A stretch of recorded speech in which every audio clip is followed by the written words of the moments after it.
ಎಲ್ರಿಗೂ ನಮಸ್ಕಾರ. ನಾನು ಇವತ್ತು ಮದುವೆ ಮನೆಗಳಲ್ಲಿ ಮಾಡುವಂಥ ಬೀನ್ಸ್ ಮತ್ತು ಹೆಸರು ಕಾಳನ್ನ ಹಾಕಿಬಿಟ್ಟು ಪಲ್ಯ ಹೇಗೆ ಮಾಡ್ಕೊಳ್ಳೋದು ಅಂತ ತೋರಿಸ್ತಾ ಇದ್ದೀನಿ. ಸೊ ಮೊದಲಿಗೆ ಕುಕ್ಕರಿಗೆ ಒಂದು ಅರ್ಧ ಕಪ್ಪಷ್ಟು ಹೆಸರು ಕಾಳನ್ನ ಹಾಕ್ಕೊಳ್ತಾ ಇದ್ದೀನಿ. ಹಾಗೆ ಒಂದು ಅರ್ಧ ಚಮಚ ಉಪ್ಪು, 1 ಲೋಟ ನೀರನ್ನು ಹಾಕಿಬಿಟ್ಟು ಒಂದು 3 ವಿಸಲ್ ಕೂಗಿಸ್ಕೊಳ್ತೀನಿ. ಇದು ವಿಸಲ್ ಆಗೋ ಅಷ್ಟರಲ್ಲಿ ಚಿಕ್ಕದಾಗಿ ಒಂದು ಮಸಾಲ ಕೂಡ ರೆಡಿ ಮಾಡ್ಕೊಂಡು ಬಿಡ್ತೀನಿ. ಒಂದು ಮಿಕ್ಸರ್ ಜಾರಿಗೆ ಒಂದು 3 ಚಮಚ ತೆಂಗಿನ ತುರಿನ ಹಾಕ್ಕೊಳ್ತಾ ಇದ್ದೀನಿ. ಖಾರಕ್ಕೆ ಒಂದು 4 ಹಸಿಮೆಣಸಿನಕಾಯಿ, ಹಾಗೆ ಒಂದು ತುಂಡು ಶುಂಠಿನ ಹಾಕ್ಕೊಳ್ತಾ ಇದ್ದೀನಿ. ಮತ್ತು ಇದಕ್ಕೆ ಸ್ವಲ್ಪ ಕರ್ಬೇವಿನ ಸೊಪ್ಪನ್ನು ಸೇರಿಸ್ಕೊಂಡ್ಬಿಟ್ಟು ಒಂದು 1/4 ಚಮಚ ಅರಿಶಿನದ ಪುಡಿ, ಒಂದು ಅರ್ಧ ಚಮಚ ಜೀರಿಗೆನ ಹಾಕ್ಕೊಳ್ತಾ ಇದ್ದೀನಿ. ಹಾಗೆ ಒಂದು 1/4 ಚಮಚದಷ್ಟು ಸಾಸಿವೆನ ಹಾಕ್ಕೊಂಡು ನೀರನ್ನು ಹಾಕದೆ ತರಿಯಾಗಿ ರುಬ್ಕೊಳ್ತಾ ಇದ್ದೀನಿ. ಈ ರೀತಿಯಾಗಿ ರುಬ್ಕೊಂಡಿದ್ದೀನಿ.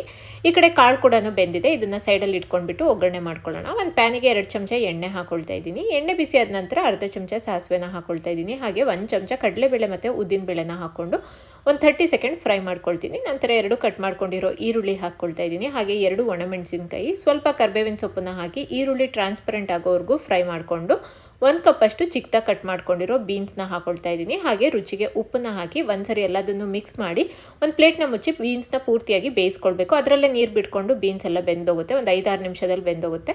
ಒಂದು 5-6 ನಿಮಿಷ ಆದ ನಂತರ ತೋರಿಸ್ತಾ ಇದ್ದೀನಿ. ಬೇಯಿಸಿಟ್ಕೊಂಡಿರೋ ಹೆಸರು ಕಾಳನ್ನ ಹಾಕ್ಕೊಂಡಿದ್ದೀನಿ. ಹಾಗೆ ರುಬ್ಬಿಟ್ಕೊಂಡಿರೋ ಮಸಾಲಾನ ಹಾಕ್ಕೊಂಡು ಒಂದ್ಸರಿ ಎಲ್ಲದನ್ನು ಮಿಕ್ಸ್ ಮಾಡ್ಕೊಳ್ತಾ ಇದ್ದೀನಿ. 1-2 ನಿಮಿಷ ಬಿಸಿ ಮಾಡ್ಕೊಳ್ತೀನಿ, ತೆಂಗಿನ ತುರಿದ ಹಸಿ ಸ್ಮೆಲ್ ಹೋಗೋವರೆಗೂ. ಒಂದು 2 ನಿಮಿಷ ಆದ ನಂತರ ಲಾಸ್ಟಲ್ಲಿ ಸ್ವಲ್ಪ ಕಟ್ ಮಾಡ್ಕೊಂಡಿರೋ ಕೊತ್ತಂಬರಿ ಸೊಪ್ಪನ್ನ ಸೇರಿಸ್ಕೊಂಡ್ರೆ ಟೇಸ್ಟಿಯಾಗಿರೋ ಮದುವೆ ಮನೆ ಸ್ಟೈಲಲ್ಲಿ ಬೀನ್ಸ್ ಮತ್ತು ಹೆಸರು ಕಾಳಿನ ಪಲ್ಯ ರೆಡಿಯಾಗಿದೆ. And thank you for watching.